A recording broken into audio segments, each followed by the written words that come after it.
আমি আপনাদের জন্য নিয়ে চলে এসেছি একটা ইউনিক রান্নার রেসিপি। রেসিপিটার নাম হলো দুধ দিয়ে করলা। এটা আমি কীভাবে বানাবো আমি পুরো ভিডিওতে আপনাদেরকে দেখিয়ে দিচ্ছি, আপনারা দেখবেন। আমার এই ভিডিওটি যদি আপনাদের ভালো লাগে আপনারা আমাকে লাইক শেয়ার কমেন্ট করবেন। কখনো এমন হয়ে থাকে যে অন্য খাবারের থেকে মন উঠে যাচ্ছে বা ভালো লাগছে না, তখন এরকম একটা রান্নার রেসিপি বানিয়ে আপনারা ট্রাই করে দেখতে পারেন। গরম গরম ভাতের সাথে হেভি লাগে, একবার ট্রাই করে আপনারা অবশ্যই দেখবেন। বন্ধুরা ভালো থাকবে। বড় সাইজের একটা করলা কেটে বয়স করে রেখেছি, আপনারা দেখতে পাচ্ছেন। আমি এগুলো করে রেখেছি, এগুলো এরকম করে কেটে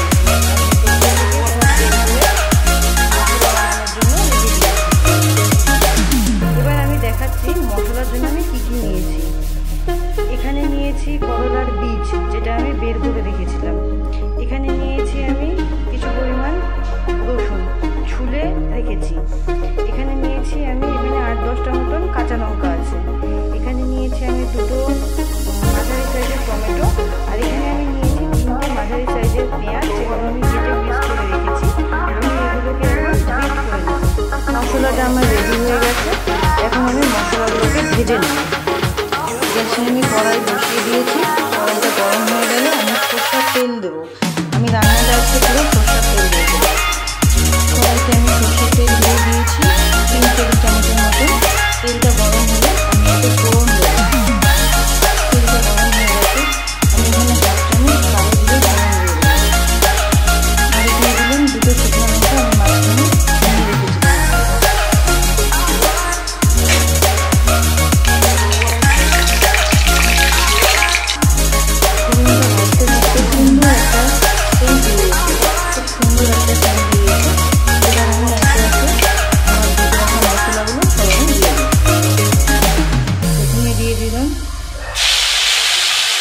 করলার বীজ, রসুন আর কাঁচা লঙ্কা যেটা কেটে রেখেছিলাম, এটা একটু ভেজে নেব।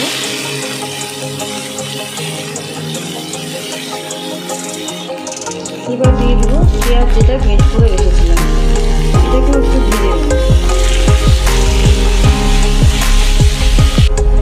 পেঁয়াজটা তাড়াতাড়ি ভাজা হওয়ার জন্য আর সুন্দর একটা কালার আসার জন্য আমি এখানে 1 চামচ নুন দিয়ে দিলাম। নুন দিয়ে আমরা একটু সময় ভেজে নেব।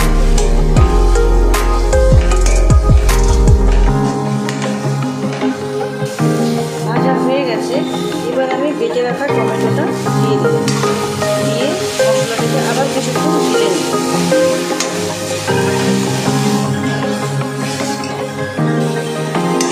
ভাজা হয়ে এসছে, এবার আমি এর মধ্যে আরও কিছু মশলা অ্যাড করে দিয়ে দিচ্ছি 1 চামচ জিরে গুঁড়ো। এবার দিচ্ছি 1/2 চামচ ধনে গুঁড়ো, 1/2 চামচ হলুদ গুঁড়ো, 1/2 চামচ কাশ্মীরি লঙ্কা গুঁড়ো। এতে ঝাল হয় না, তবে কালারটা সুন্দর আসে। আর দিয়ে দিলাম সামান্য পরিমাণ চিনি, আপনারা চাইলে চিনিটা স্কিপও করতে পারেন। এবার আমি একটু জল দিয়ে মশলাগুলোকে কষিয়ে নেব।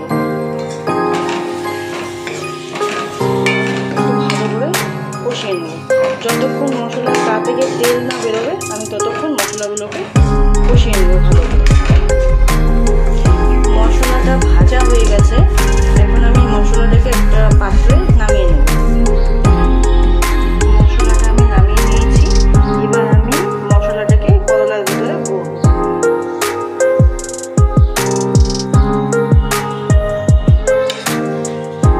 এইভাবে ভরতে হবে মশলাটা। যতটা মশলা আঁটবে ঢুকিয়ে দেবেন ভেতরে, আর এইভাবে মুখটাকে বন্ধ করে দিতে হবে। আমি একে একে সবগুলোকে এভাবে ভরে নেব। পুরগুলোকে এভাবে ভরে ফেলতে হবে। দেখুন, এভাবে সব পুরগুলোকে ভরে সাজিয়ে ফেলতে হবে। এবার যেটা করতে হবে, আমাকে একটা ব্যাটার তৈরি করতে হবে। তার জন্য আমি এখানে 1 চামচ 2 চামচ মতন বেসন নিয়ে নিলাম। 2 চামচ চালের গুঁড়ো নিয়ে নেব, হাফ চামচ নুন দিয়ে দিলাম, 1/4 চামচ হলুদ গুঁড়ো দিয়ে দিলাম, আর দিয়ে দিলাম 1/4 চামচ লঙ্কা গুঁড়ো। এবার ব্যাটারটা আমি গুলে নেব। ব্যাটারটা আমি গুলে নিয়েছি।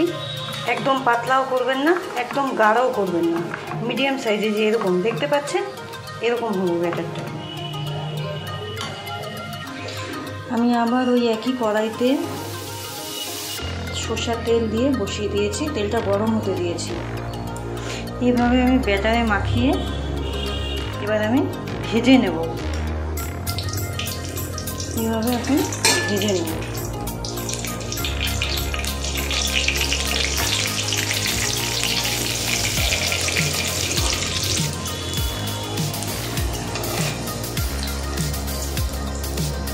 এইভাবে পুরো লাল করে ভেজে নিয়ে তুলে নিতে হবে। আমার ভাজা হয়ে গেছে, এবার আমি তুলে নেব। এভাবে একে একে আমি সবকটা ভেজে নেব। এবার সবকটা একবারে ভেজে নেব। আপনারা চাইলে এভাবেও খেতে পারবেন। দেখুন আমার ভাজা হয়ে গেছে, খুব সুন্দর করে ভেজে নিয়েছি সবকটা। আপনারা চাইলে এভাবেও খেতে পারবেন, কিন্তু আমি অন্যরকম করে বানাবো। আসলে এই মশলাগুলো এটাতে ভরার পরে যেটুকু মশলা বেঁচে গেছিলো, আমি সেই মশলাটা দিয়ে এটাকে আরেকটু ফ্রাই করে নেব। দেখুন কড়াইতে আরেকটু তেল দিয়ে আমি বেঁচে থাকা মশলাগুলো এর মধ্যে দিয়ে একটু ভেজে নিচ্ছি। এবার আমি এর মধ্যে সেই বড়াগুলো যেগুলো আমি ভেজে নিলাম সেগুলো আমি এর মধ্যে দিয়ে দেবো।